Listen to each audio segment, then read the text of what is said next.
नमस्कार मित्रांनो, मी आहे प्रवीण राठोड. तुम्ही पाहता आमचे YouTube channel tech Marathi expert.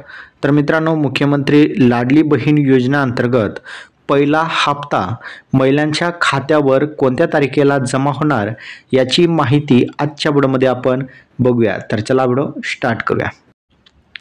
तर मित्रांनो, मुख्यमंत्री माझी लाडकी बहीण योजना अंतर्गत या ठिकाणी अर्ज 15 जुलै 2024 पर्यंत तुम्ही करू शकता. त्यानंतर एक यादी प्रकाशित केली जाईल, त्याला तात्पुरती यादी अशी नाव देण्यात आलेली.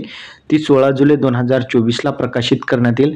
त्यानंतर तात्पुरत्या यादीवरील तक्रार किंवा हरकती प्राप्त करण्याचा कालावधी 16 जुलै 2024 ते 20 जुलै 2024 या दरम्यान तुम्ही तात्पुरत्या यादीतील हरकती किंवा तक्रार देऊ शकता.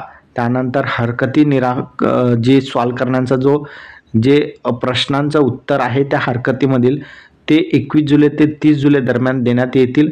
अंतिम यादी जी आहे ती 1 ऑगस्ट 2024ला प्रकाशित करण्यात येईल आणि लाभार्थ्यांना बँक खात्यामध्ये KYC करण्यासाठी 10 दिवस वेळ दिला जाईल, ज्यामध्ये 1 ऑगस्ट 2024 ते 10 ऑगस्ट 2024 पर्यंत तुम्ही बँकेला KYC करू शकता.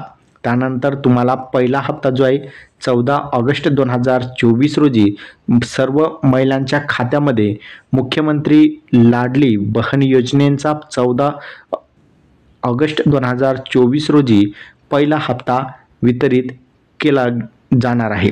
हा व्हिडिओ तुम्हाला कसा वाटला कमेंटमध्ये सांगायचा विसरू नका. चॅनलवर नवीन असाल चॅनलला सबस्क्राईब करून साईडच्या नोटिफिकेशन बेलला प्रेस करा. धन्यवाद.